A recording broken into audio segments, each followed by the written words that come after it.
C'è chi legge nella bocciatura del percorso sul fine vita, andata in scena in Consiglio regionale, uno scontro fra visioni dell'esistenza. Chi una battaglia etica e personale traslata nell'aula di un'istituzione. E c'è chi legge invece uno scontro politico di dimensioni titaniche, che ha coinvolto il governatore Luca Zaia da una parte, alcuni esponenti piuttosto importanti della Lega dall'altra, con Fratelli d'Italia a piantare quella che viene vista come una bandierina ideologica in un momento di transizione per i veneti e per il Veneto. Viene quasi da preferire questa seconda opzione, sentendo cosa ha detto il segretario della Lega a poche ore dal clamoroso finale del percorso sul fine vita a Palazzo Ferrofini. Hanno vinto i no, io dico dal mio punto di vista avrei votato anch'io in quel senso lì. Fortunatamente la Lega, a differenza di altri, non è una caserma, quindi c'è libertà di pensiero. Per me è bene che sia finito così.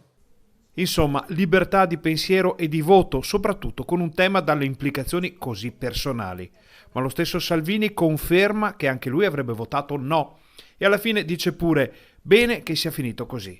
E qualcuno traduce questa considerazione allargandola ben oltre i confini del voto sulla legge sul fine vita, fino a sbordare in un dualismo, quello fra Zaia e Salvini, mai diventato conclamato ma neppure azzerato. Poi però è proprio il capo politico della Lega a ribadire quali erano i rischi e i timori che hanno spinto più di qualche consigliere del Carroccio a esprimersi contrariamente. Bisogna garantire tutte le cure necessarie alle future mamme e a coloro che sono in difficoltà alla fine dei loro giorni, però senza arrivare ai livelli olandesi della morte per procura. A conti fatti, quelli in aula e quelli fuori dall'aula, resta l'impressione di aver visto e vissuto un momento storico sia sul versante delle scelte personali e di una società che sta cambiando faticosamente pelle, sia sul versante ben più scivoloso dell'evoluzione politica del Veneto.